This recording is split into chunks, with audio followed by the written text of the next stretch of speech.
الحمد لله نحمده ونستعينه ونستغفره ونؤمن به ونتوكل عليه ونعوذ بالله من شرور أنفسنا ومن سيئات أعمالنا من يهده الله فلا مضل له ومن يضلله فلا هادي له ونشهد أن لا إله إلا الله وحده لا شريك له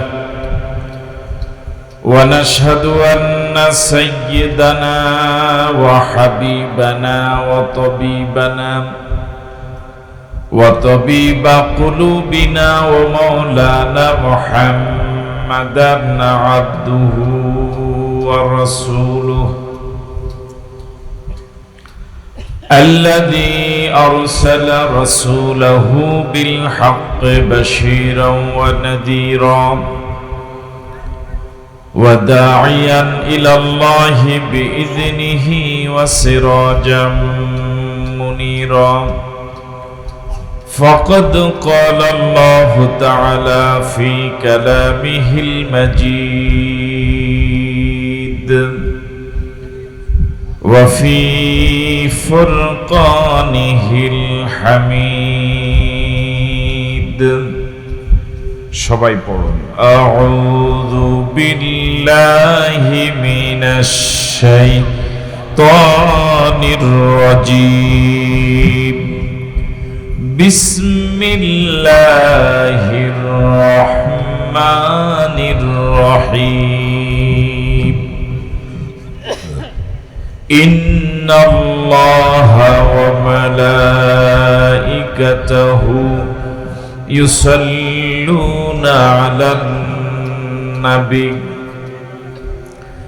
ইয়া আইয়ুহাল্লাযীনা আমানু صلوا عليه وسلموا تسليما اللهم صل على مولانا محمد وعلى آل سيدنا بلغ العلا بكماله كشف الدجى بجماله حسنت جميع خصاله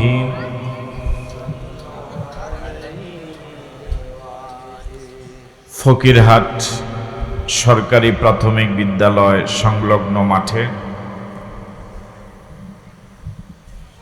প্রবাসী মানব কল্যাণ সংগঠন ছোট দলুয়া মজুমদার বাড়ি এর উদ্যোগে আয়োজিত আজকের এই তাফসিরুল কোরআন মাহফিল, এই মাহফিলের মহতারাম সভাপতি, আমন্ত্রিত প্রধান অতিথি, আপনাদের এই জনপদের অতি পরিচিত মুখ, আপনাদের গৌরব, যিনি গোটা বাংলাদেশে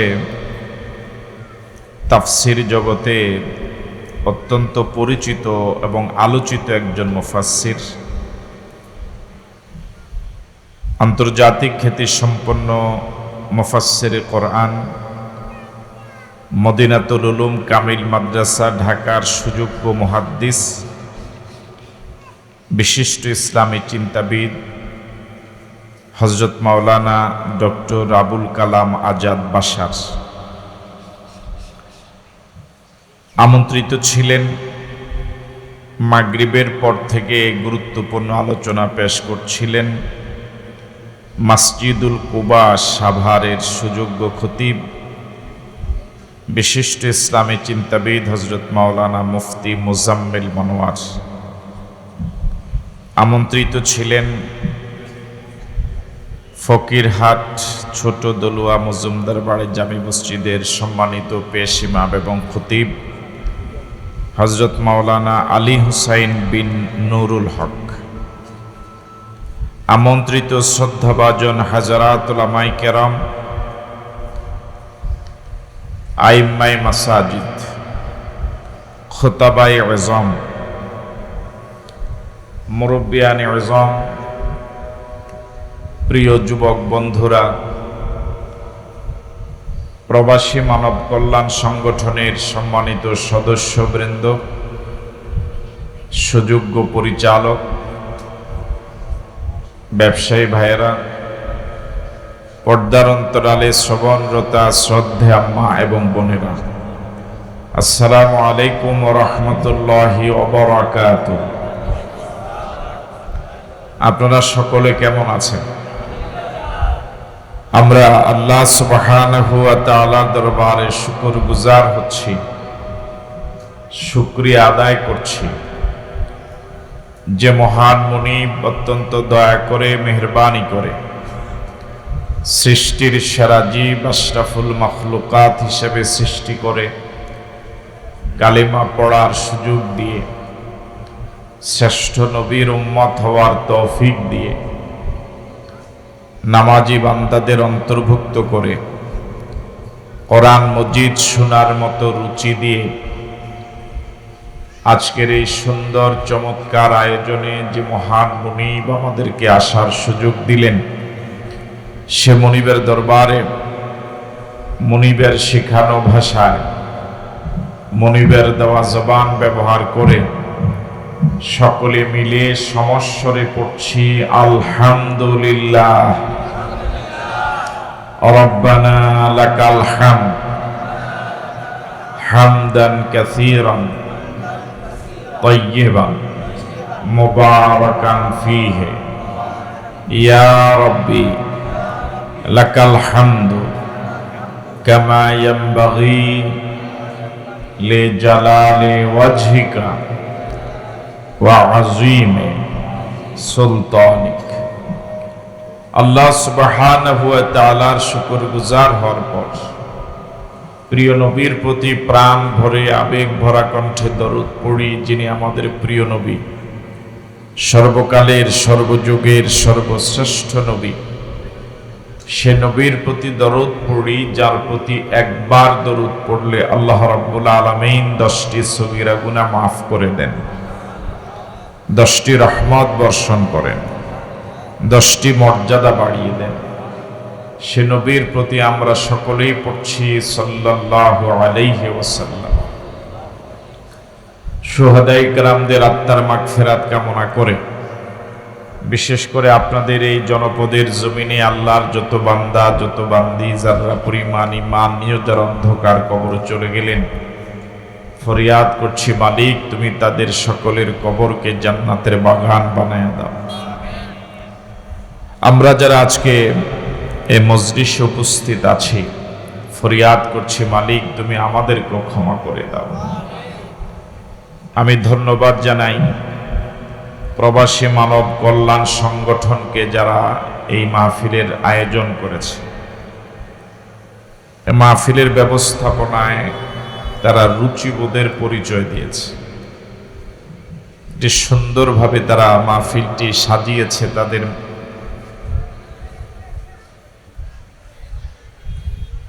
রুচির পরিচয় পাওয়া গেল আজকের আয়োজনে। আমি প্রবাসী মানব কল্যাণ সংগঠনের সকল সদস্যের জন্য দোয়া করি, যারা এই কোরআনের বাগান সাজালো, আল্লাহ রাব্বুল আলামিন তাদের সবাইকে কোরআনের রঙে রঙিন হওয়ার তৌফিক দান করুন। আল্লাহ রাব্বুল আলামিন প্রবাসী মানব কল্যাণ সংগঠনের সকল সদস্যকে দ্বীনের জন্য কবুল করুন। তো দ্বীনী ভাইয়েরা, আপনাদের এই মাহফিলের নাম তাফসীরুল কোরআন মাহফিল। সে লক্ষ্যে আমরা কোরআন মজিদ থেকে কথা বলার জন্য চেষ্টা করব ইনশাআল্লাহ। সুবহানাকা লা ইলমা লানা ইল্লা মা আল্লামতানা ইন্নাকা আনতাল আলিমুল হাকীম।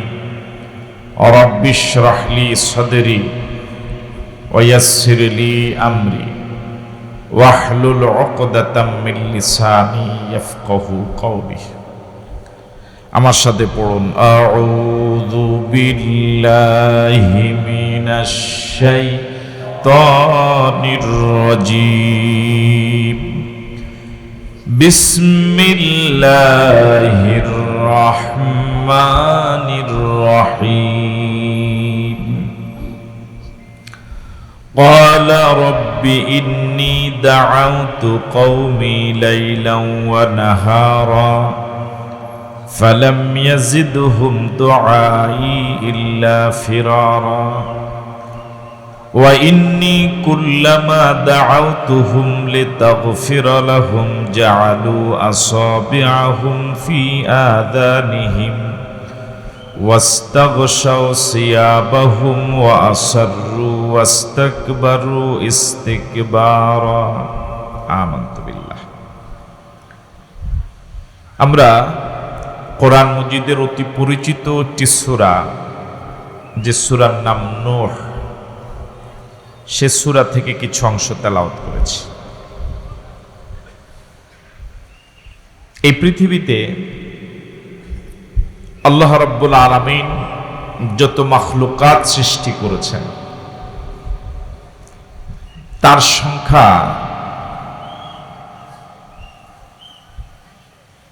নির্ধারিতভাবে কোথাও উল্লেখ নেই। আমাদের দেশে যদিও বলা হয়ে থাকে 18,000 মাখলুকাত, এই কথাটি তথ্য নির্ভর নয়, দালিলিক নয়। আল্লাহ রাব্বুল আলামিনের মাখলুকাতের সংখ্যা আরো অনেক অনেক বেশি। মাখলুকাতের সংখ্যা যতই হোক, খালেক কয়জন? আপনারা কি এখানে আছেন? খালেক কয়জন? তিনি কে? তিনি ছাড়া আর যা কিছু আছে সব হলো মাখলুকাত, সৃষ্টি জগৎ। এই সৃষ্টি জগতের ভিতরে সেরা হলো মানুষ। মানুষের ভিতরে সর্বশ্রেষ্ঠ হলেন ঈমানদারেরা। ঈমানদারদের ভিতরে সর্বশ্রেষ্ঠ হলেন নবীরা। নবীদের ভিতরে সর্বশ্রেষ্ঠ হলেন মুহাম্মদুর রাসূলুল্লাহ সাল্লাল্লাহু আলাইহি ওয়াসাল্লাম।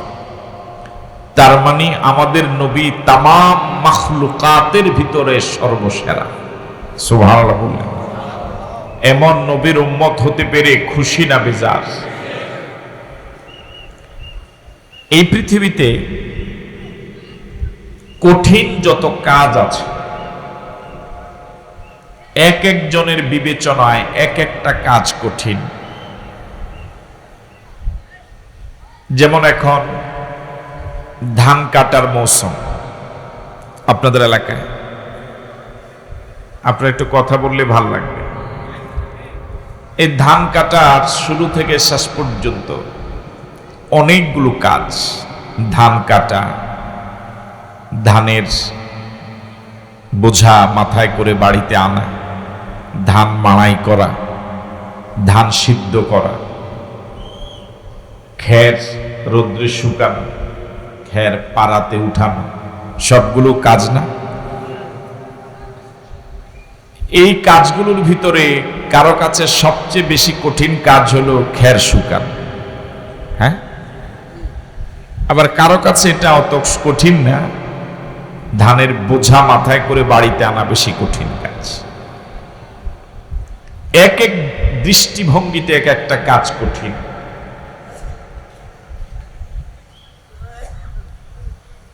কিন্তু সবার কাছে যে বিষয়টা একেবারে প্রণিধানযোগ্য, সেটা হলো এই পৃথিবীতে সবচেয়ে কঠিন কাজ হলো মানুষকে অনুগত বানানো। আপনি একটা প্রাণীকে যদি সময় দেন, কয়েকদিন সময় দিলে পরে ওই প্রাণীটা যে ব্যক্তি সময় দিল তার বন্ধু হয়ে যায়, ঠিক নয় কি? মানুষ তার কৌশল দিয়ে, ভালোবাসা দিয়ে, আদর সোহাগ দিয়ে বনের জঙ্গলি প্রাণীকেও, হিংস্র প্রাণীকেও পোষ মানাতে পারে, পারে না? যে পাখি আকাশে উড়ে, এরকম আকাশের উড়ন্ত পাখিকেও মানুষ ভালোবাসা দিয়ে, আদর সোহাগ দিয়ে এমন ভাবে পোষ মানায় যে ডাকলে তার হাতে চলে আসে। এই পাখিটার কাছে মানুষটা এত বিশ্বস্ত, এত আস্থা অর্জন করেছে যে আমি গেলে সে আমাকে মারবে না, আবার আমাকে ছেড়ে দিবে। যদি তার ভিতরে বিন্দু পরিমাণ ভয় থাকতো যে আমি গেলে আমাকে ধরে মেরে ফেলবে, তাহলে কি সে আসতো?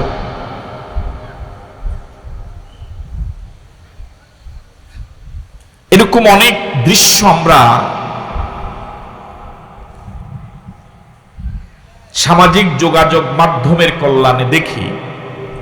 বনের হিংস্র প্রাণী বাঘ, যেটার নাম শুনলে মানুষ ভয় পায়, ওই বাঘ মানুষের কথা শুনে। দেখেছেন এরকম দৃশ্য?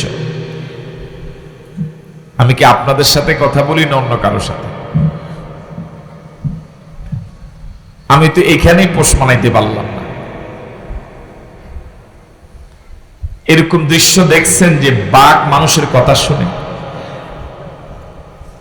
কিন্তু সবচেয়ে কঠিন কাজ হলো যে মানুষটা বাঘকে পোষ মানায়, আকাশের উড়ন্ত পাখিকে হাতে এনে আবার ছেড়ে দেয়, এতটুকু আস্থা অর্জন করে, এই মানুষটা বছরের পর বছর, যোগের পর যোগ যে মানুষটার সাথে সময় দেয়, ওই মানুষটাকে সব বানাতে পারে না, ওই মানুষটাকেও আস্থা অর্জন করতে পারে না, বরং একটা সময় ওই মানুষটাই সবল মেরে তাকে মেরে ফেলে। ঠিক নয় কি? আমি যেটা বুঝাতে চাচ্ছি সেটা হলো, পৃথিবীতে সবচেয়ে কঠিন কাজ হলো মানুষকে কথা শোনানো। এর থেকে কঠিন কাজ আর এই মানুষদেরকে আল্লাহমুখী বানাবার জন্যই, এই মানুষদেরকে পরকালমুখী বানাবার জন্য, মানুষদেরকে সচ্চরিত্রবান জান্নাতি মানুষ বানাবার জন্য আল্লাহ রাব্বুল আলামিন পৃথিবীর সর্বশ্রেষ্ঠ মহামানব যারা, তাদেরকে দায়িত্ব দিয়েছে। কাজটা যেহেতু খুব কঠিন, দাওয়াত দিয়ে মানুষকে ভালো বানানো, পশুর চরিত্র বিদূরিত করে তার ভিতরে মানবীয় চরিত্র প্রস্ফুটিত করা, জান্নাতি মানুষ বানানো, তাকে আল্লাহর আনুগত্যশীল বানানো, এই কাজটা সহজ না কঠিন? আরো জোরে বলেন না। আর এই কঠিন কাজটার দায়িত্ব আল্লাহ রাব্বুল আলামিন দুনিয়ার সাধারণ কোনো মানুষকে দেন নাই। যাদেরকে দিলেন তারা হলেন তামাম সৃষ্টি জগতের সবচেয়ে সেরা মহামানব। সুবহান। কাজটা যেমন কঠিন, দায়িত্ব যাদেরকে দিলেন তারাও শ্রেষ্ঠ মহামানব।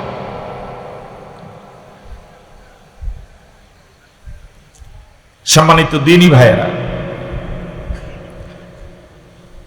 আর কিভাবে বুঝাবো? একটা প্রাণী আছে এমন, যে প্রাণীটাকে আপনি যদি ভাতের মার দেন, ওই প্রাণীটা আপনাকে রাতে পাহারা দিবে, দেয় না? বুঝতেছেন আমার কথা? আপনি তার জন্য কোনো ঘর বাড়ি দেন নাই, শোয়ার কোনো আলাদা ব্যবস্থা করেন নাই, শুধু একটু খেতে দেন, একটু আদর সোহাগ করেন, আসা যাওয়ার সময় একটু ডাক ডুক দেন, কথাবার্তা বলেন। এতে করে সে আপনার এমন আস্থাশীল হয়ে যায়, সে আপনার বাড়ি পাহারা দেয়, আপনার অগোচরে বাড়িতে তার ভয়ে চোর ডাকাত ঢুকতে পারে না। ঠিক নয় কি? আর এই পৃথিবীতে জ্বলন্ত উদাহরণ, শুধু ভাতের মা নয়, যদি কলিজাটাও কেটে খাওয়ান, এরপরেও তার কাছে আপনার জীবন সম্পদ নিরাপদ নয়। এরকম মানুষ আছে না নাই? আছে তো। বরং কলিজাটা কেটে খাওয়াইলেও বলবে যে এই কলিজাটা না, বরং সিনার মাংসটা আর একটু হলে ভালো হইতো। হ্যাঁ, এবার মনে কিছু বুঝে আসছে আপনাদের? সম্মানিত দ্বীনী ভাইয়েরা, মানুষ কেন যেন এরকম বিবেকহীন হয়ে যায়, যে মানুষটা তার কাছে চাঁদা চায় সে মানুষটাকেই মানুষ নেতা বানায়। বুঝাতে পারি নাই মনে হয়। আপনি জানেন যে এই লোকটা চাঁদাবাজ, এই লোকটা সন্ত্রাসী, এই লোকটা চাঁদাবাজ, এই লোকটা মাস্তান, এই লোকটা চরিত্রহীন, যারা জানে ব্যাখ্যা সহ তারাই আবার তাকে নেতাও বানায়। আপনি এর বিপরীত যত সৎ কথাই বলেন, যত ভালো কথাই বলেন, যত ন্যায় কথাই বলেন, মানুষগুলো সেই ন্যায় কথাগুলোকে রিসিভ করে না। ঠিক নয় কি? ওনাকে মনে আমি বুঝতে পারি না। এখন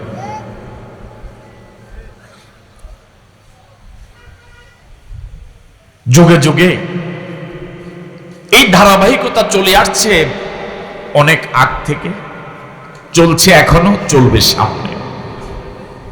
এটার জন্য সান্ত্বনা হলো এই যে আগাছা হওয়ার জন্য কোনো পরিচর্যা লাগে না। আগাছা বুঝেন? ওরা বুঝে না, মনে যুবকরা বুঝে না। আগাছা বুঝেন? ঘাস জংলা এগুলো বুঝেন? এগুলো হওয়ার জন্য, করার জন্য কি কোনো হাল চাষ করা লাগে? সার দেওয়া লাগে? কোনো ওষুধ দেওয়া লাগে? বরং এই আগাছা ঘাস মারার জন্য ওষুধ দেওয়া লাগে। এগুলো হওয়ার জন্য কি লাগে না, বরং ধান হওয়ার জন্য, ফসল হওয়ার জন্য, ফলজ বৃক্ষ হওয়ার জন্য কৃষকের অনেক পরিশ্রম করা লাগে। জাহান্নামী মানুষ বানাবার জন্য কোনো পরিশ্রম করার প্রয়োজন নাই, কিন্তু জান্নাতি মানুষ বানাবার জন্য সৎ, যোগ্য, দেশপ্রেমিক, আল্লাহওয়ালা, দিনদার, ফরহেজগার, দুর্নীতিমুক্ত, সন্ত্রাস, চাঁদাবাজ মুক্ত একটা যোগ্য নেতৃত্ব বানাবার জন্য অনেক পরিশ্রম করা লাগে। কিন্তু জাহান্নামী মানুষ, চরিত্রহীন মানুষ বানাবার জন্য কোনো পরিশ্রম, এটি এমনি। হযরত নূহ আলাইহিস সালাতু ওয়াস সালাম নাম শুনেছেন? ইন্না লিল্লাহি, এটা তো শুনি নাই মনে হয়। আপনাকে আমার প্রতি রাগ? হযরত নূহ আলাইহিস সালাতু ওয়াস সালাম, যাকে আদমে সানি বলা, আল্লাহ রাব্বুল আলামিন তাকে দীর্ঘ জীবন দিয়েছিলেন। ৯৫০ বৎসর তিনি হায়াত পেয়েছিলেন। কয়শো বছর? খুব আস্তে করে সুবহানাল্লাহ। এই ৯৫০ বৎসরের সুদীর্ঘ জীবনের মানুষদেরকে দাওয়াত দিয়েছেন বিরতিহীন ভাবে, নিরলস ভাবে, নিঃস্বার্থ ভাবে। এই সুদীর্ঘ জীবনের দাওয়াতের জীবনের রেজাল্ট হলো মাত্র ৮০ জন লোককে তিনি কর্মী বানাতে পেরেছিলেন। কয়জন? আরো আসতে বলেন, কয়জন? হায়াত পেয়েছিলেন কয়শো বছর? ৯৫০ বছর দাওয়াতি জিন্দেগিতে কর্মী বানিয়েছিলেন কয়জন? ওনার দাওয়াত কবুল করেছে মাত্র কয়জন? উনি সফল না ব্যর্থ? ইন্না লিল্লাহি, ব্যর্থ বলল কে? সফল না ব্যর্থ? কত পার্সেন্ট সফল? তাও তো বলেন নাই। কত পার্সেন্ট? কত আনা? যারা ওনার দাওয়াত কবুল করতে পারল না তারা ব্যর্থ, কিন্তু উনি সফল। ঠিক আছে কথা? আমাদের বাংলাদেশে এই স্বাধীনতার পর ৫৩-৫৪ বৎসরে এদেশের হক্কানি পীর মাশায়েখ, আলেম ওলামা, ইসলামী আন্দোলনের দায়িত্বশীলেরা, প্রকৃত দেশপ্রেমিক, দুর্নীতিমুক্ত নেতৃত্ব এই দেশের মানুষকে বুঝাতে কি কম বুঝাইছে? কথা বলে না কেন? আপনারা যেভাবে জবাব দেন, এটা যে ১৪ গ্রাম, এটা তো বুঝাই যায় না। এটা মনে হয় উত্তরবঙ্গ কোন এলাকা। এদেশের ওলামায়ে কেরাম, হক্কানি পীর মাশায়েখ, মসজিদের খতিব, মাহফিলের আলোচক এদেশের মানুষকে কোনটা সঠিক, কোনটা ভুল, কোনটা জান্নাতের রাস্তা, কোনটা জাহান্নামের রাস্তা, সত্যিকারের দেশ প্রেমিক কারা, সত্যিকারের দেশের শত্রু কারা, এটা কি বুঝায় নাই? কম বুঝাইছে না অনেক বুঝাইছে? কিন্তু যে পরিমাণ বুঝাইছে, যাতে কি ও পরিমাণ বুঝছে? বুঝে না। হযরত নূহ আলাইহিস সালাতু ওয়াস সালাম 950 বৎসরে দাওয়াতি জিন্দিগিতে যখন দাওয়াত যত বাড়ে, কর্মীরা তত পিছ নামে। এই যখন অবস্থা তিনি দেখলেন, মনটা খারাপ হওয়ারই কথা, যে এতভাবে বুঝাই মানুষ ভোট, এই কথা কয় না, ভোট বরং যারা যত খারাপ ভোট তাগরেই, ঠিক না? হযরত নূহ আলাইহিস সালাতু ওয়াস সালাম তার মনের এই দুঃখটা আল্লাহর কাছে খুলে খুলে বলছিলেন, যদিও বলা ছাড়াই তার বাস্তব অবস্থা মালিক জানেন না। قال رب إني دعوت قومي ليلا ونهارا, ও আল্লাহ, আমি দাওয়াতি কাজে কোনো ত্রুটি করি নাই। ইন্নী দাউতু কওমি লাইলান ওয়া নাহারা, আমি আমার স্বজাতিকে, আমার এলাকার লোকদেরকে দিনেও দাওয়াত দিয়েছি, রাতেও দাওয়াত দিয়েছি। দাওয়াতি কাজে কোনো ত্রুটি, শুধু দিনে দিছে না রাতেও দিছে, শুধু রাত্রে দিছে না দিনেও দিছে। ফালাম ইয়াজিদহুম দুআই ইল্লা ফিরারা, আল্লাহ আমি আমার স্বজাতিকে দিনেও দাওয়াত দিলাম, রাতেও দাওয়াত দিলাম, কিন্তু রেজাল্ট হলো এই, আমার দাওয়াতের গতি যত বেড়েছে, দাওয়াত দেওয়ার সময় দাম যত বেড়েছে, আমার স্বজাতির লোকদের পিছনে দৌড়ানোর গতি তত বেড়েছে। আমি দাওয়াত দেই কোন দিকে আসার জন্য? আমি আপনাদের জবানটা এখনো খোলাইতে পারলাম না, আমার কাছে বড় ব্যর্থ মনে হচ্ছে। আমি দাওয়াত দেই কোন দিকে আসার জন্য? যেমন আমি বারবার বলতেছি আপনাদের জবান খোলার জন্য। আপনারা যেমন জবান খোলেন না, হযরত নূহ নবীর উম্মতের অবস্থা মনে প্রায় কাছাকাছি। বেশি রাগ করছে? হযরত নূহ নবী স্বজাতিকে দাওয়াত দেন সামনের দিকে আসার জন্য, ওদেরকে সামনের দিকে আসার জন্য যত দাওয়াত দেয়, ওরা সামনে আসে না পিছনে দৌড়ায়? হ্যাঁ, পিছনে দৌড়ায়। ওয়া ইন্নী কুল্লামা দাআউতুহুম লিতাগফিরা লাহুম জাআলু আসাবিআহুম ফি আযানিহিম।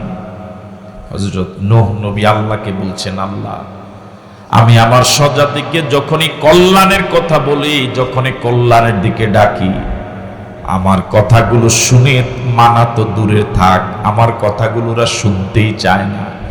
আমার কথা বলার আগেই ওরা কানে আঙ্গুল দিয়ে থাকে, যাতে করে আমার কথাগুলো কানে না যায়।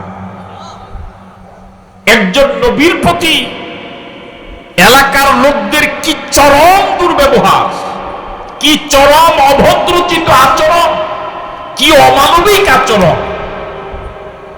আপনি আমার কথা মানেন অথবা না মানেন, এই স্বাধীনতা আপনার আছে, কিন্তু কথাটা তো শুনবেন।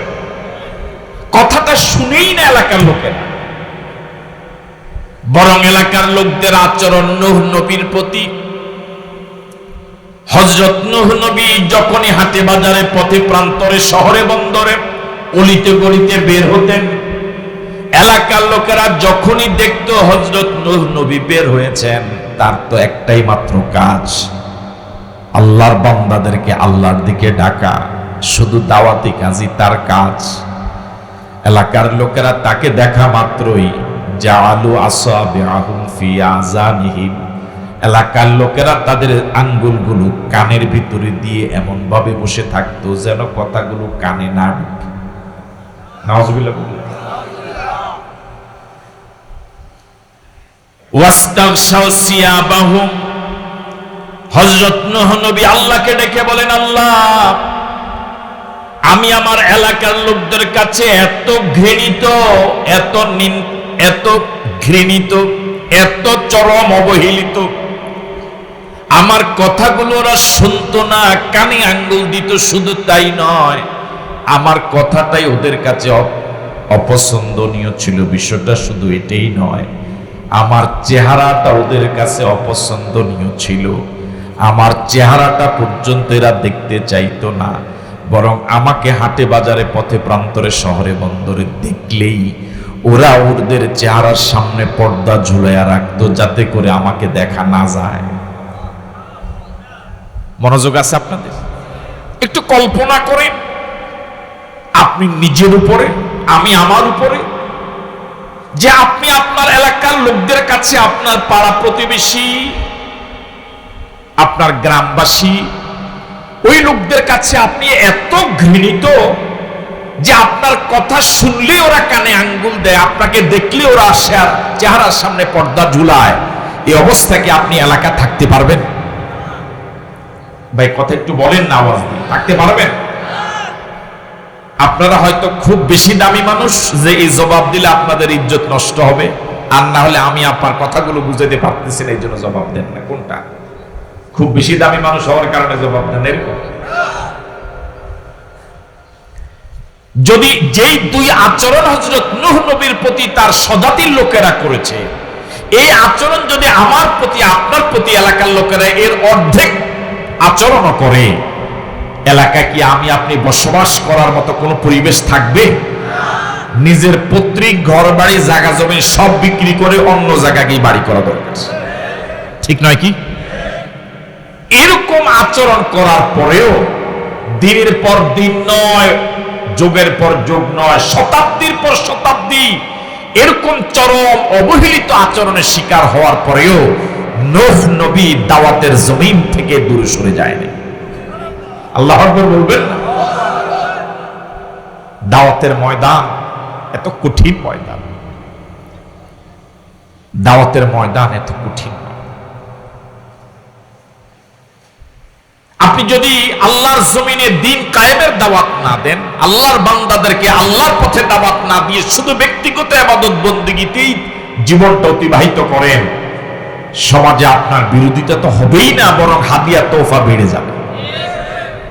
আর আপনি যদি দাওয়াতি কাজ বাড়ায় দেন, যার দাওয়াতের স্পিরিট যত বেশি, যিনি দাওয়াতি কাজে যত বেশি হক কথা বলেন, তার জীবনে ঝামেলাও তত বেশি, ঠিক নয় কি?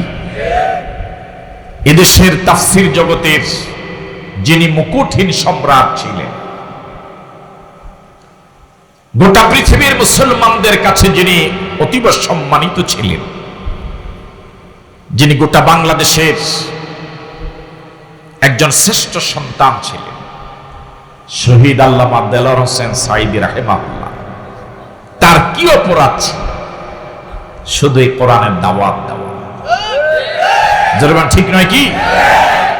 এই কোরআন মজিদের এই দাওয়াত যদি ময়দানে তিনি এভাবে অবলীলায় বলিষ্ঠতার সাথে যদি দাওয়াত না দিয়ে, তিনি যদি শুধু মুরিদ বানাতেন, ব্যক্তিগত ইবাদত বন্দেগীতে রত থেকে মানুষকে শুধু আপনার অন্যরা যেভাবে খেদমত করেন শুধু খেদমত যদি করতেন, আমার মনে হয় বাংলাদেশে তার মতো এত বড় মাপের পীর আর একজন হতো না, ঠিক নয় কি? মুরিদের অভাব হতো, ঢাকায় জানাজাতে বাধা হইতো,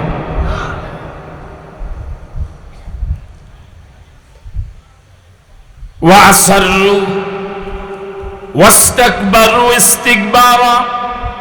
হযরত নূহ নবী বলেন, আল্লাহ, আমার এলাকার লোকেরা আমার প্রতি এত খারাপ আচরণ করেছে, এত অবহেলার নজরে আমাকে দেখেছে, শুধু কানে আঙ্গুলি দেয় নাই, চেহারার উপরে শুধু পর্দায় ওরা ঝুলায় নাই, ওয়াসাররু, আমার সাথে প্রচন্ড জিদি আচরণ করেছে, আচরণের দিক থেকেও আমার সাথে কোনো ভদ্রচিত আচরণ। ওয়াস্তাকবারু ইস্তিকবারা, ওরা প্রচন্ড অহংকারী আচরণ আমার সাথে করেছে। এত কিছু করার পরেও সুম্মা ইন্নী দাউতুহুম জিহারা, আমি দাওয়াতের কাজ বন্ধ করি নাই, দাওয়াতের ময়দান ত্যাগ করি নাই। দাওয়াত দেওয়ার জমিন এত কঠিন হওয়ার পরও এই কঠিন জমিন ত্যাগ করে হাদিয়া তোফার নরম জমিন আমি হাঁটি নাই, বরং ইন্নী দাউতুহুম জিহারা, আল্লাহ আমি ওদেরকে প্রকাশ্য দাওয়াত দিয়েছি। সুম্মা ইন্নী আলানতু লাহুম ওয়া আসরারতু লাহুম ইসরারা, আমি এদেরকে প্রকাশ্য দাওয়াত দিয়েছি, গোপনে দাওয়াত দিয়েছি, একজন একজন করে দাওয়াত দিয়েছি, গোপনে গোপনেও দাওয়াত দিয়েছি, প্রকাশ্যেও দাওয়াত দিয়েছি। তার মানে দাওয়াত দেওয়ার যত পদ্ধতি আছে একটু আমি বাদ দেই না, সব পদ্ধতিটা আমি দাওয়াত দিয়েছি। উনি এগুলো না বললেও কি আল্লাহ জানে না? কথা বলে না, জানে না? এবার আপনারা যতটুকু শুনলেন, দাওয়াতি ময়দানে এই পরিমাণ পরিশ্রম উনি যা করলেন, কত আনা হক আদায় করেছেন দাওয়াতের? সবাই তো এই কথাটা বলতেও পারলেন না। কত আনা? আমার তো মনে হয় 16 আনা না 32 আনা হক আদায় করছে। 32 আনা হয়নি, হয় না তো বলা লাগে আর কি মনে হয়। কত পার্সেন্ট হক আদায় করছে? আরো জোরে কর। কোন ত্রুটি? এরপরও মনে একটু ভয়, আল্লাহ মানুষদেরকে তো বলি, ওরা তো আমার কথা শুনে না, মানুষদেরকে তো ডাকি, ওরা তো আমার ডাকে আসে না, না জানি এই কারণে ওরা আমার ডাকে আসে না, না জানি এই কারণে পরকালে আমি আসামি হয়ে যাই। এই জন্য আল্লাহ জানার পরেও নিজ থেকে, মন থেকে, আবেগের সাথে শুধু বলে যাচ্ছে, আল্লাহ আমি তোদেরকে দাওয়াত দেই, দিনে দেই, রাতে দেই, প্রকাশ্যে দেই, গোপনে দেই। আল্লাহ ওরা তো শুনে না, কানে আঙ্গুল দেয়, পর্দা দেয়। আল্লাহ ওরা অহংকারী আচরণ করে, আল্লাহ আমি আসামি করে, এই জন্য উনি বারবার কথাগুলো বলতে আসে। এই যদি হয় একজন নবীর অনুভূতি, আমি আপনি কয়জনকে দাওয়াত দিলাম? আমি আপনি কয়জনকে আল্লাহওয়ালা, আল্লাহর পথে দাওয়াত দিলাম? আমি আপনি এ পর্যন্ত কয়জনকে ইসলামী আন্দোলন বুঝাবার দাওয়াত দিলাম? এখন তো পক্ষ চলে, পক্ষ চলে না, মাত্র 4-5 জন জবাব দিছে। এলাকা কি উর্বর না? গণভিত্তি আছে না এলাকায়? কয়জনকে দাওয়াত দিলাম? আমরা এখানে যারা আছি, আমাদের প্রত্যেকের পরিবারে 2-1 জন সদস্য এখনো এমন থাকতে পারে যারা এখনো নামাজও পড়ে না, আছে না? আমার বংশে, আপনার বংশে এখনো এরকম অসংখ্য লোক আছে যারা শিরকে জড়িত, যারা তাওহীদ চিনে না, যারা নবীর সুন্নাত চিনে না, বেদাতে জড়িত, আছে না নাই? আমার আপনার বাড়িতে এরকম অসংখ্য লোক, আমার পরিচিত বন্ধু বান্ধব, আপনার পরিচিত বন্ধু বান্ধব, আপনজন যাদের সাথে উঠা বসা, এরকম অসংখ্য লোক আমাদের প্রত্যেকের এখন আছে যাদেরকে এখন ইসলামী আন্দোলনের দাওয়াত দিতে পারি নাই। জমিন আল্লাহর, আইন চলবে আল্লাহর, এই কথা এখনো তাদেরকে বুঝাতে পারি নাই। সে কবুল করুক আর না করুক, এখনো দাওয়াতটাও দিতে পারি নাই। এরকম আসি না নাই? এরাই যদি আমার আপনার বিরুদ্ধে আল্লাহর কাছে মামলা দেয়, আল্লাহ 14 গ্রাম গিয়ে তো মানুষকে দাওয়াত দিয়েছিল, আমি তো আমার ওর গ্রামের ছিলাম, আমি তো দাওয়াত পাই নাই, আমি কি সেদিন আসামি হয়ে যাব না? আল্লাহ তুমি আমাদেরকে আসামের কাঠগড়া দাঁড় করাই না। এবার আপনাদের কাছে আমার জিজ্ঞাসা, হযরত নূহ নবীর কওমের যে লোকেরা নবীর কথা শোনার আগে কানে আঙ্গুল দিয়ে থাকতো, নূহ নবীর কওমের যে লোকেরা নূহ নবীর চেহারা না দেখেই চেহারার উপরে পর্দা ঝুলাতো, চরম ঔদ্ধত্যপূর্ণ আচরণ করত, অহংকারী এবং জিদি আচরণ করত, যুগের পর যুগ, শতাব্দীর পর শতাব্দী, এটা কি ক্ষমার যোগ্য অপরাধ না ক্ষমার অযোগ্য অপরাধ? এটা কি ছোট অপরাধ না বড় অপরাধ? কথা বলে না কেন? ছোট অপরাধ না বড় অপরাধ? এদেরকে কি এভাবে ছেড়ে দিলেই ভালো হবে না একটু ধরা দরকার? হ্যাঁ, আল্লাহ রাব্বুল আলামিন তো হালিম, তিনি চরম ধৈর্যশীল। আমরা মানুষ যারা, যদিও আমরা মনে করি যে আমার ধৈর্য আছে, ওনার ধৈর্য আছে, আসলে ধৈর্য আমাদের নাই বললেই চলে, ঠিক না? আল্লাহ রাব্বুল আলামিন হালিম, তিনি চরম ধৈর্যশীল। তিনি যদি চরম ধৈর্যশীল না হতেন, বর্তমান পৃথিবীর 810 কোটি মানুষের ভিতরে মাত্র 200 কোটি মানুষ মুসলমান হিসেবে আদমশুমারিতে পরিচিত। তাহলে 625 কোটি আল্লাহর শিকারী, আবার 200 কোটির ভিতরে ল্যাংটাও আছে। কথা বলে না কেন? ল্যাংটাকে বুঝেন আপনারা? খাজা বাবা, গাজা বাবা, কথা বলে না, আছে না নাই? আল্লাহ যদি চরম ধৈর্যশীল না হতেন, আল্লাহ রাব্বুল আলামিন বহু আগেই পৃথিবীকে ধ্বংস করে দিতেন। আল্লাহ যদি চরম ধৈর্যশীল না হতেন, আল্লাহ বিরোধীদেরকে আল্লাহ রাব্বুল আলামিন এক ঢোক পানি গিলার সুযোগ দিতেন। আল্লাহ ধৈর্যশীল হওয়ার কারণেই আল্লাহ রাব্বুল আলামিন এদেরকে সুযোগ দেন। কিন্তু যখন অপরাধের মাত্রা সীমা ক্রস করে, তখন কিন্তু আল্লাহ রাব্বুল আলামিন ধরেন। আর ধরাটা খুব হালকা হয় না। ধরাটা কি হয়? ইন্না বাতশা রাব্বিকা লাশাদীদ, ইন্না বাতশা রাব্বিকা লাশাদীদ, ইন্না বাতশা রাব্বিকা লাশাদীদ। আল্লাহর ধরা বড় শক্ত ধরা। আল্লাহু আকবার। যুগে যুগে আল্লাহ যাদেরকে ধরছেন, আদ, সামুদ, ফেরাউন, হামান, কামান, এই কিছুদিন আগের জাহিলি যুগের ওই উদ্দের মুরিদদেরকে, কথা কয় না, ধরা শক্ত হয়নি। আমরা অধৈর্য হওয়ার কারণে আমরা বারবার শুধুমাত্র অধৈর্যের পরিচয় দিতাম যে না, আল্লাহ যদি আর না ধরে হবে না। কিন্তু আল্লাহ ধরছে তো। এবার হযরত নূহ নবীর প্রতি যারা এমন আচরণ করলো, তাদের একটা শাস্তি হওয়ার দরকার আছে না? নূহ নবীর প্রতি যে আচরণটা হলো, এটা কি আল্লাহ জানে না? আল্লাহ রাব্বুল আলামিন বলেন, ওয়া উহিয়া ইলা নূহিন আন্নাহু লান ইউমিনা মিন কওমিকা ইল্লা মান ক্বাদ আমানা ফালা তাবতাইজ বিমা কানু ইয়াফআলুন।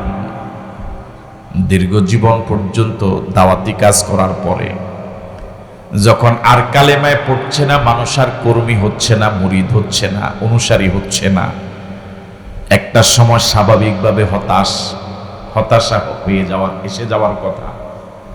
আল্লাহ রাব্বুল আলামিন এমন সময় হযরত নূহ নবীকে ওহী পাঠিয়ে বলেন, ওয়া উহিয়া ইলা নূহিন, নূহের প্রতি ওহী পাঠানো হলো, প্রত্যাদেশ নাজিল করা হলো, বলা হলো আন্নাহু লা ইউমিনা মিন কওমিকা ইল্লা মান ক্বাদ আমানা। ওয়া নূহ, ইতিপূর্বে আপনার দাওয়াতে আপনার এলাকার যতজন লোক কালিমা পড়েছে, দাওয়াত গ্রহণ করেছে, এ পর্যন্তই ক্ষান্ত। আপনার দাওয়াতে নতুন করে আর কেউ কালেমা পড়বে না, মুরিদ হবে না, কর্মী হবে না। এতদিন তো যাও আশা ছিল ভোট আর দুই চারটা। আপনাকে আসেন না গেছেন? এতদিন যাও আশা ছিল ভোট আর দুই একটা বাড়ার সম্ভাবনা। এই আয়াত নাজিল হওয়ার পরে সে আশাও আর বাড়বে না। ভোট যা আছে, ফালা তাবতাইজ বিমা কানু ইয়াফআলুন। আল্লাহ রাব্বুল আলামিন নূহ নবীকে বলে দিলেন, দীর্ঘদিন দাওয়াতের ময়দানে যাদের পিছনে আপনি সময় দিলেন, দিন রাত প্রকাশ্যে গোপনে বিরতিহীনভাবে নিঃস্বার্থভাবে যারা আপনার দাওয়াত রিসিভ করে নাই, বরং আপনার সাথে চরম উদ্ধত্যপূর্ণ আচরণ করেছে, চরম দুর্ব্যবহার করেছে, অভদ্রচিত আচরণ করেছে, অমানবিক আচরণ করেছে, ওরা যে শুধু দাওয়াত কবুল না করে বসে থাকবে বিষয়টা এরকম নয়, ওরা আপনার পিছনে অনেক নতুন নতুন কর্মসূচি থ্রো করবে। কথা কয় না? আপনি ওরা যত কর্মসূচি পালন করুক, যত কর্মসূচি থ্রো করুক, আপনি কোনো কর্মসূচিতে ঘাবড়াবেন না, মন খারাপ করবেন না, নিরাশ হবেন না, হতাশ হবেন না। কথা কয় না? গোটা পৃথিবীর চিত্রটা এমনই, যারা আপনার দাওয়াত এখনো কবুল করছে না, ওরা আপনার দাওয়াত কবুল না করে শুধু নীরবে বসে আছে, ওরা ওদের কাজ করে, বিষয়টা এরকম নয়, বরং আপনাকেও দেশে কাজ করতে দিবে না, এরকম হাজারো কর্মসূচি প্রতিদিন ওরা ষড়যন্ত্রে মেতে উঠে। ঠিক নয় কি? ওরা আপনার দাওয়াত তো কবুলই করবে না, আবার আপনাকে আপনার দাওয়াতি কাজের ময়দানে থাকতেও দিবে।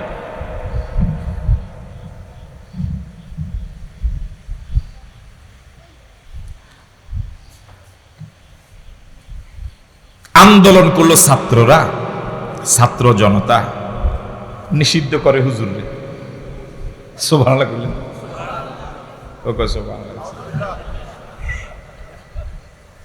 আমি কি কথা বুঝতে পারলাম? আপনি আপনার গতি রক্ষা করতে পারেন না, এত হাজার মানলেন, এরপরও পারেন না, যাওয়ার আগে হুজুরে কি করে গেলেন? নিষিদ্ধ করে গেলেন। তাহলে আপনি বুঝালেন আপনার এই গদিতে না থাকার পিছনে সবচেয়ে বড় কারণ হলো এই হুজুরেরা, ঠিক নয় কি? কিন্তু কি দুর্ভাগ্যজনক, 17 বছরের জগদ্দল পথর যে ওলামায়ে কেরাম, যে ইসলামী আন্দোলন, যে একামতের দিনের লোকেরা জীবন বাজি রেখে সর্বশেষে নিষিদ্ধ হয়েও সবচেয়ে জুলুমের শিকার হয়েও জগদ্দল পাথর সরালো, এই 8 মাস 9 মাস পর্যন্ত এখনো তারা সে মাজলুম অবস্থায় আছে, ঠিক নয় কি?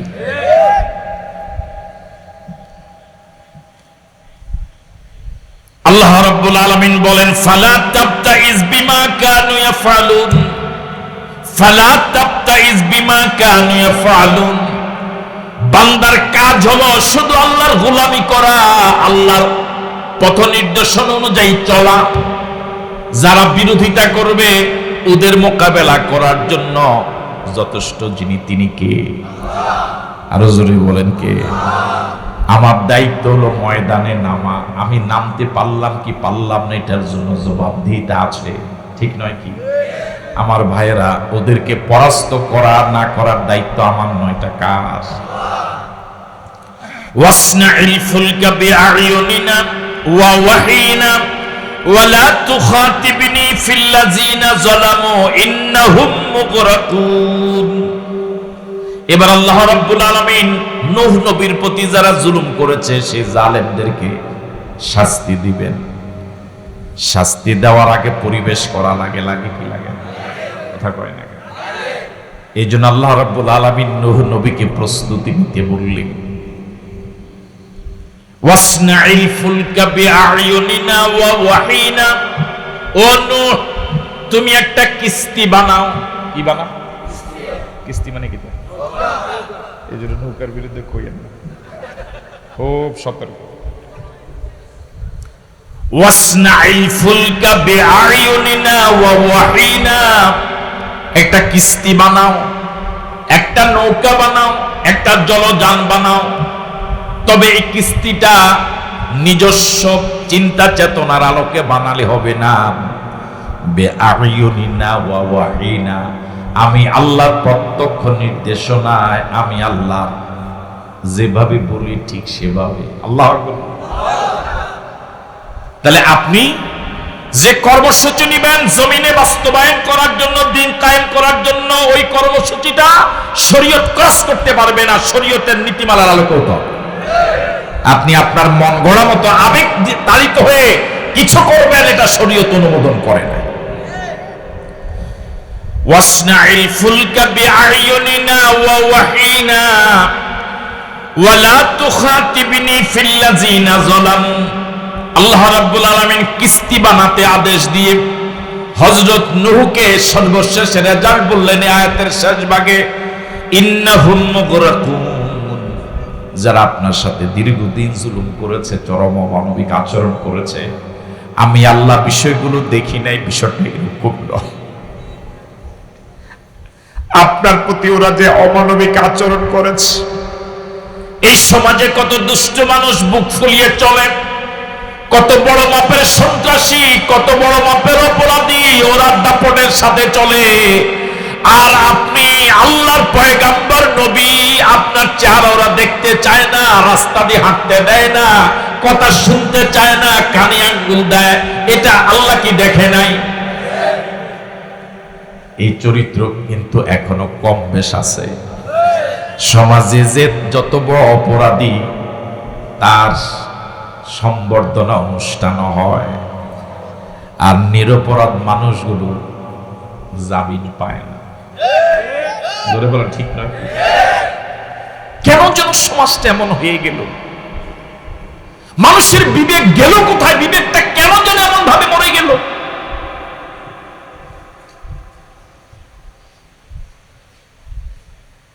যাদের জায়গা হওয়ার কথা জেলখানায়, যারা লজ্জায় মানুষের সামনে চেহারা দেখার যোগ্যতা যাদের নাই, ওরা নেতার আসনে দিব্যি বসে আঙ্গুল ফুলে কলা গাছ হয়ে বসে আছে।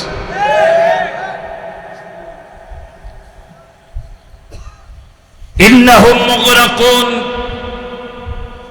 নূহ নবীকে আল্লাহ রাব্বুল আলামিন বলছেন, বিগত দিনে যারা আপনার সাথে চরম জুলুম করেছে, আমি আল্লাহ রাব্বুল আলামিন ওদের সবাইকে পানিতে ডুবায়া মারব, ওরা সকলেই ডুবে মরবে। আল্লাহ আকবার বলবেন। তাহলে সে জালেমদের রেজাল্ট জীবিত থাইকা শাস্তি না মরার শাস্তি? মরা, শেষ। বুঝেন না মনে কথা? ইন্নাহুম মুগরাকুন, সব জালেমেরা পানিতে ডুবে মরে যাবে। আল্লাহু আকবার বলবেন। শাস্তি তো অনেক রকম। কেউ পালাই আছে, এটা তো শাস্তি, কথা কয় না কা? আবার বক্স খাট চিনেন? বক্স খাট আপনি চিনেন? বক্স খাট, হ্যাঁ, বক্স খাটের, আবার কেউ বক্স খাটের ভিতরে পালাইছে, এটা তো শাস্তি। এটা দেখেন নাই মনে হয়? মুরব্বী দেখছেন বক্স খাটের ভিতরে? হ্যাঁ, বক্স খাটের নিচে পালা। আমার ভাই, হযরত নূহ নবীর প্রতি যারা জুলুম করেছে, আল্লাহ পাক তাদেরকে একজনকেও জীবিত রাখেন নাই, সবাইকে পানির ভিতরে ডুবাইয়া মারছে। সে আল্লাহ এখন আছে না নাই? আরো জোরে বলেন, আছে না নাই? আল্লাহ রাব্বুল আলামিন মাঝখানে হযরত নূহ নবীকে একটু সতর্কবাণী করলেন, ওয়ালা তুখাতিবনি ফিল্লাযিনা যালামু। ও নবী নূহ, আপনার সাথে দীর্ঘ জীবন যারা জুলুম করেছে, আমি আল্লাহর আযাব গজবে যখন ওরা আপনার সামনে পানিতে ডুবে ডুবে মরবে, দীর্ঘদিন একই এলাকার বাসিন্দা ছিল, পাশাপাশি বাড়ির ছিল, দেখা সাক্ষাৎ হতো হাটে বাজারে, মায়ার কারণে এই কোন জালেমের পক্ষে যেন আপনি আমার সাথে কোনো সুপারিশ না করেন। আল্লাহু আকবার বলবেন। ওয়ালা তুখাতিবনি ফিল্লাযিনা যালামু, বিগত দিনে যারা জুলুম করেছে এই জালেমদের পক্ষে আমি আল্লাহর সাথে কোনো কথা বলা যাবে না, জালেমদের জন্য কোনো সুপারিশ নাই। আল্লাহ নির্দেশ, ওয়ালা তুখাতিবনি ফিল্লাযিনা যালামু, যারা জুলুম করেছে, যারা জালেম, আল্লাহর কাছে এদের ব্যাপারে কোনো সুপারিশ করা যাবে।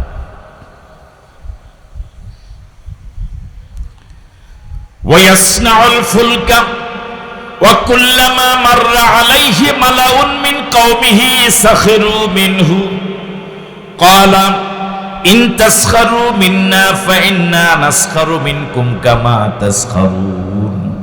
অনুবাদ শোনার আগে বলুন আল্লাহু আকবার। এত মানুষ এত আস্তে আওয়াজ দিলেন, চিৎকার দিয়ে বলুন তো আল্লাহু আকবার। হযরত নূহ নবী কিস্তি বানানো শুরু করেছে, যেহেতু বলেছেন কে? আরো জোরে বলেন। অনেক লম্বা, 3 স্তর বিশিষ্ট। এটা তো একদিনের বানানো সম্ভব নয়, এটা তার ছোট্ট জায়গায় শুরু করা সম্ভব নয়। উনি কিস্তিটা বানানো শুরু করেছেন একটা বিশাল খোলা ময়দানে, মরু এলাকায়, একটা বিশাল মাঠে। অনেক দিন লেগেছে কিস্তিটা বানাতে। যতদিন লেগেছে, ওই কিস্তিটা যে জায়গায় তিনি বানানো শুরু করেছেন, এর ডানে বামে মানুষের যাতায়াতের রাস্তা। মানুষ প্রতিদিন সকাল বিকাল সন্ধ্যায় এই আশপাশের রাস্তা দিয়ে হাটে বাজারে যায়, শহরে বন্দরে। মনোযোগ আছে আপনাদের? এলাকার লোকেরা ওনাকে তো আগেই দেখতে পারতো না। আবার যে সময় উনি কিস্তি বানানো শুরু করেছে, ওই সময়ে কিস্তি চালাবার জন্য পানি তো নাই, মানুষের স্বাভাবিক খাওয়ার পানির অভাব। মনোযোগ নাই আপনাদের? কিসের পানি নাই? খাওয়ার পানি নাই। ওই সময় কি বানায়? মানে অবস্থাটা হলো এই যে ওনার মেম্বারি ভোট নাই, উনি এমপিতে দাঁড়ায়। বুঝলেন না? কি ভোট নাই? খাড়া কিসে? এমপি। এখন এতদিন পর্যন্ত যারা হযরত নূহ নবীকে দেখে কথা শোনার আগে কানে আঙ্গুল দিত, চেহারা দেখার আগেই ওদের চেহারার সামনে পর্দা ঝুলাতো, এবার কি হযরত নূহ নবীকে তিরস্কার করার, মস্কারা করার কোন সুযোগ ওরা পাইছে না পায় নাই? পায় নাই। সুযোগটা মনে হয় কাজে লাগাবে না। কথা কাজে লাগাবে, অর্ধেক লাগাবে না, পুরা। ওয়ায়াসনাউল ফুলকা, হযরত নূহ নবী যখন কিস্তি বানানো শুরু করলেন, ওয়া কুল্লামা মাররা আলাইহি মালাউন মিন কওমিহি, হযরত নূহ নবীর এলাকার মাতবারেরা, মালাউন মানে মাতবার, সর্দার, নেতা। কি এর কথা কয় না? বিগত বৎসরগুলোতে দেশের আর কিছু বাড়ুক আর না বাড়ুক, কিছু নেতা বাড়ছে। নেতাদের চাপে কর্মী পাওয়াই যায় না। আপনি যাকে জিজ্ঞেস করবেন তাকে তারই একটা না একটা পদ আছে, তবে সহসভাপতির পদ বেশি ছিল। কর্মী নাই, নেতাদের ভিড়ে কর্মী নাই। ওয়া কুল্লামা মাররা আলাইহি মালাউন মিন কওমিহি, নূহ নবীর এলাকার স্বজাতির কওমের লোকদের মাঝে নেতা যারা, কারা? কথা বলে না কেন? এই ওনাকে হালকা একটু ঘুরে দেন এদিকে, এই ওনাকে, হ্যাঁ এই ওনাকে একটু ঘুরে দেন এদিকে। কিন্তু কমন সেন্স থাকা দরকার। ওয়া কুল্লামা মাররা আলাইহি মালাউন মিন কওমিহি, নূহ নবীর এলাকার নেতারা যখন এই কিস্তি বানানোর ডানে বামে পাশ দিয়া যখন সকাল বিকাল যাতায়াত করত, সাখিরু মিনহু, হযরত নূহ নবীকে দেখে ওরা ঠাট্টা করত। ঠাট্টা বুঝেন? মস্কারা বুঝেন? আরো সহজ বাংলা হচ্ছে টিটকারি। হ্যাঁ, এটি বুঝেননি আপনারা? একজন আরেকজনের দিকে, নেতারা তো, নেতার একটা ভাব আছে না আলাদা, এর একজন আরেকজনের দিকে এভাবে চোখ দিত, দেখ মোল্লায় করে কি, খানার পানি নাই, হে কি বানায়? কিস্তি বানায়। মেম্বারে ভোট নাই, হে পোস্টার টাঙায়। কথা বুঝেন নাই মনে হয়? সাখিরু মিনহু, হযরত নূহ নবীর সাথে ওরা ঠাট্টা করত, সরাসরি বলতো কি মোল্লা কই চালাইবা? বুঝেন নাই? পানি যে নাই, চালাইবা কই? ক্বালা ইন তাসখারু মিন্না ফাইন্না নাসখারু মিনকুম কামা তাসখারুন। দীর্ঘদিন পর্যন্ত নেতারা আসা যাওয়ার সময় হযরত নূহ নবীরে দেখলে ঠাট্টা করে, মস্কারা করে, টিটকারি করে, খোঁচা মারে। কি মারে? এখনো তো এই চরিত্রের লোক আছে, আছে না নাই? হুজুর দেখলেই, হ্যাঁ এরকম আছে না? হুজুর দেখলেই বোবা মানুষের মুখ খুলে যায়। কথা বুঝেন নাই? কারো কোনো দোষ নাই, সব দোষ হচ্ছে ইসলামী আন্দোলন। ইসলামী আন্দোলন সব খালি দোষ থাকো, সব দোষ থাকো। দেশ খাইছে হুজুরেরা, জামার দাম বাড়াইছে হুজুর। দীর্ঘদিন পর্যন্ত তারা এরকম ঠাট্টা মস্কারা টিটকারি করছে। হযরত নূহ নবী ধৈর্যের সাথে শুধু শুনে যাচ্ছেন। তার কারণ তিনি তো জানেন যখন জবাব দেওয়ার সময় আসবে তখন জবাব দেওয়া যাবে। ঠিক আছে কথা? এবার জবাব দেওয়ার সময় হলো। কিস্তি বানানো শেষ প্রায়। কিস্তি বানানোর জন্য আদেশ দিলেন কে? আওয়াজ দিয়ে বলুন তো আল্লাহ। আরো জোরে বলুন আল্লাহ। আরেকবার বলুন আল্লাহ। কিস্তি বানানোর পরে চালাবার ব্যবস্থা করবেন কে? এই আস্থা হযরত নূহ নবীর আছে না নাই? কিস্তি বানানো শেষ। এবার হযরত নূহ নবী ওদের ঠাট্টার জবাব দেওয়া শুরু করলেন। সুবহানাল্লাহ। ক্বালা ইন তাসখারু মিন্না ফাইন্না নাসখারু মিনকুম কামা তাসখারুন। ও এলাকার মাতবরেরা, ও নেতারা, লেখা জানে না, পড়া জানে না, হেও নেতা। এরকম নেতা আসেনি দেশে? আপনারা দেখছেন কিনা জানি না, আমি দেখছি এরকম সংসদে দাঁড়াইয়া দাঁড়াইয়া বাংলার লিখে দিছে কে যেন, এডো পড়তে পারে না। হ্যাঁ, মহিলা। মানে যেই দেশে বাংলা দেখে দেখে পড়তে পারে না, ইন্না লিল্লাহি ওয়া ইযা আসাবাতহুম মুসিবাতুন ক্বালু ইন্না লিল্লাহি ওয়া ইন্না ইলাইহি রাজিউন।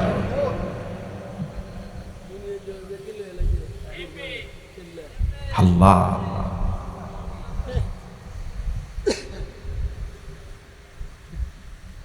কিয়ামতের একটা আলামত হলো, সাহাবায়ে কেরাম রাসূলকে প্রশ্ন করেছিলেন মাতা সা, হুজুর কিয়ামত কবে হবে? রাসূল বলেছেন ইজা দুইরাতিল আমান, যখন আমানত বিনষ্ট হয়ে যাবে, আমানতের ধ্বংস হয়ে যাবে। সাহাবায়ে কেরাম প্রশ্ন করলেন হুজুর আমানত ধ্বংস হয় কিভাবে? তখন রাসূল বলেছেন যখন অযোগ্য লোকেরা চেয়ার পাবে, এটাই আমানতের খেয়ানত, তখন অপেক্ষা করো, কিয়ামত আর অল্প সময়। রাস্তার মোড়ে মোড়ে নাচ গান করে যারা একসময় জীবিকা নির্বাহ করত, ওদেরকে বাংলাদেশের সংসদ সদস্য বানানো হয়েছে। বাংলা রিডিং পড়তে পারে না, ওরা সংসদ সদস্য। ফাইন্না নাসখারু মিনকুম কামা তাসখারুন, দীর্ঘদিন আমাকে ঠাট্টা করেছো, মস্কারা করেছো, এমন কোন শ্রাব্য গালি নাই, ঠাট্টা নাই যা আমার সাথে করো নাই, এমন কোন দুর্ব্যবহার নাই যা আমার সাথে করো নাই, এমন কোন অভদ্রচিত আচরণ নাই যা আমার সাথে করো নাই। ফাইন্না নাসখারু মিনকুম কামা তাসখারুন, তবে অপেক্ষা করো, যেভাবে আমার সাথে ঠাট্টা করেছো, এই ঠাট্টার জবাব আমরা ইনশাআল্লাহ দেব। রাজি আছেন? রেডি তো ইনশাআল্লাহ? রেডি তো ইনশাআল্লাহ? জবাব দেওয়ার জন্য রেডি? কারা কারা রেডি? দু হাত তুলে দেখান।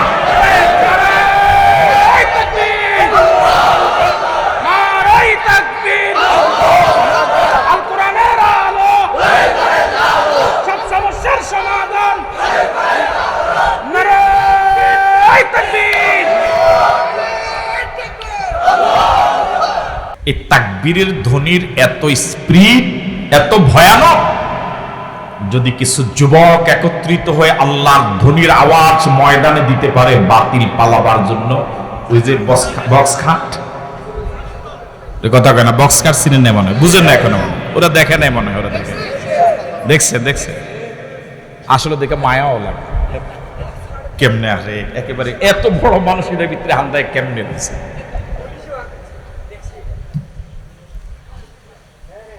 قال إن تسخروا منا فإنا نسخر منكم كما تسخرون, যেভাবে আমার সাথে ঠাট্টা করেছো, প্রতিটা ঠাট্টার জবাব ইনশাআল্লাহ দেব। আল্লাহু আকবার। ফাসাউফা তাআলামুন, তখন টের পাবা, অচিরে টের পাবা, যখন জবাব দেওয়া শুরু করব, কত ধানে কত চাল। ফাসাউফা তাআলামুন, চিরে টের পাবা, মাইয়াতিহি আযাবুন ইখজি, অপমানজনক শাস্তি কার জন্য প্রযোজ্য, ওয়া ইয়াহিল্লু আলাইহি আযাবুম মুকিম, কার জন্য চিরস্থায়ী শাস্তি প্রযোজ্য, ধ্বংস কার জন্য অনিবার্য। এখন তো লাভ বহু দাও, কথা কয় না, 7 তারিখে তো লাভ দিছিল, ওরে কথা কয় না, দেয় না মনে হয়, 5 তারিখ সকাল বেলাও তো দিছিল, দেয় নাই।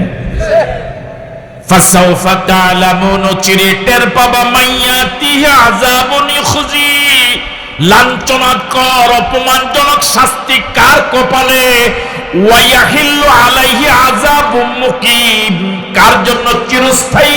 এটা তো দুনিয়ার সামান্য কয়েকদিনের লাঞ্ছনা অপমান, পরকালে জাহান্নামের আযাব কপালে আছে। ওয়া ইয়াহিল্লু আলাইহি আযাবুম মুকিম, চিরস্থায়ী জাহান্নামের আযাব কার জন্য প্রযোজ্য, অচিরে টের পাবা।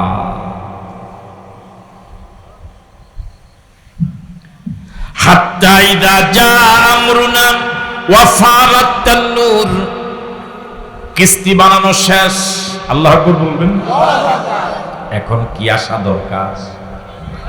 বুড়া বলেন কি আসা দরকার? পানি দিবেন কে? সব ক্ষমতার মালিক কে? আন্নাল কুওয়াতা লিল্লাহি জামিআ, সব ক্ষমতার মালিক কে? অথচ আমাদের দেশে একটা শিরকি কথা সর্বত্রই প্রচলিত, সব ক্ষমতার মালিক জনগণ। নাউজুবিল্লাহ বলুন। মানে এটা বলে জনগণরে ফার্ম দেয় আর নিজের ইমানটাও জনগণরে কি দেয়? ফার্ম। বুঝেননি? হাওয়া বুঝেন না মনে হয়। আপনাদের দেশের টিনের ঘরগুলোর কান আছে না? এটা কি কয় আপনাদের দেশে? কানে বলে নাকি? হ্যাঁ, দমদমা। আমার জীবনে প্রথম শব্দ শুনলাম, আমি সেলিম খেয়াল রাখেন। দমদমা, যাই হোক, দমদমা।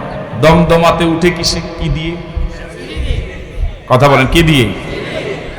সিঁড়ি দিয়ে উঠে যারা দমদমায় উঠলো তারা কি সিঁড়িটা ফেলে দেয়? চগম মুইটাকে ফেলে দেয়? কেন দেয় না?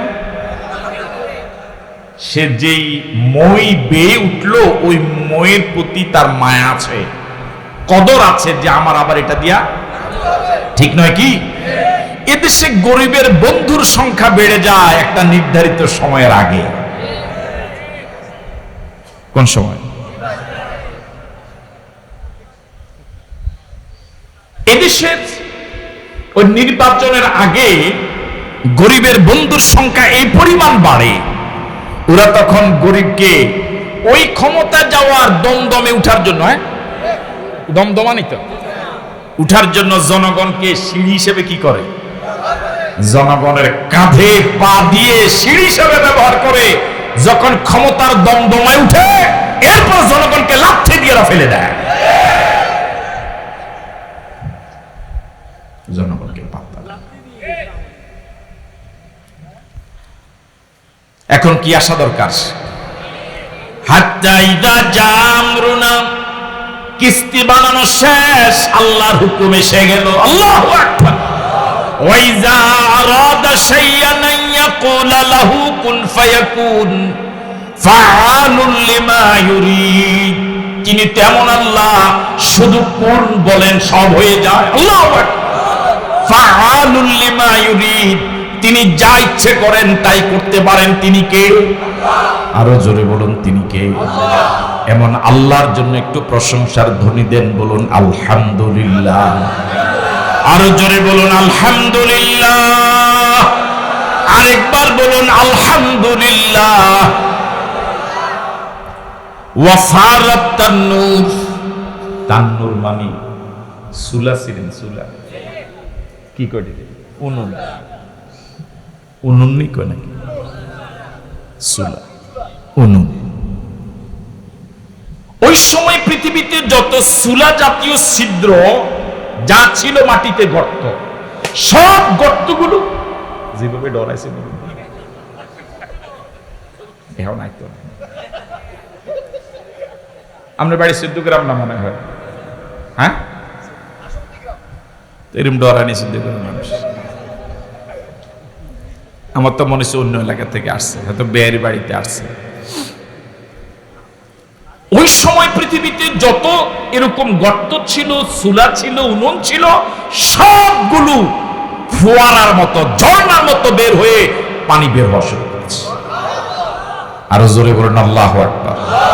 আকাশ থেকে মুষলধারে বৃষ্টি পড়া শুরু হলো, পৃথিবীর সব জায়গা থেকে ফোয়ারার আকারে, ঝর্ণার আকারে পানি বের হওয়া শুরু। আরো জোরে কোন সুবহানাল্লাহ। কুল লাহমিল ফিহা মিন কুল্লি যাওজাইন ইসনাইন। আল্লাহ রাব্বুল আলামিন বলেন, হযরত নূহকে আমি আদেশ দিলাম, কুল লাহমিল ফিহা মিন কুল্লি যাওজাইন ইসনাইন, এই কিস্তির ভিতরে পৃথিবীর প্রতিটি প্রাণীর এক জোড়া উঠাও। সুবহানাল্লাহ। গরুর এক জোড়া, ছাগলের এক জোড়া। ওয়া আহলাকা, তোমার পরিবার পরিজনকে উঠাও। ইল্লা মান সাবাকা আলাইহিল কাউল, ইল্লা মান সাবাকা আলাইহিল কাউল, তবে যাদের ব্যাপারে কথা চূড়ান্ত হয়ে গিয়েছে। ওয়ামান আমানা, এবং যারা আগে ঈমান এনেছে তাদেরকে উঠাও। তার মানে আবার শুনেন মনোযোগ দিয়া, প্রতিটি প্রাণীর এক জোড়া তোমার পরিবার পরিজন। আর যারা ঈমান আনছে, যারা ঈমান আনে নাই, যাদের ব্যাপারে কথা চূড়ান্ত হয়ে গিয়েছে, তাদেরকে কিস্তিতে উঠানো যাবে না। মনোযোগ আছে আপনাদের?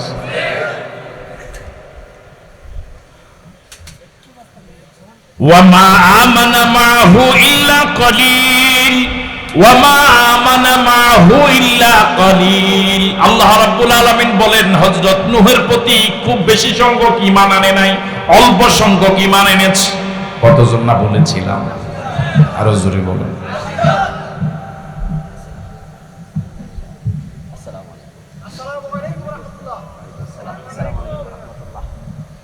এটা বলে আমাদের তো আমার ইউনিয়ন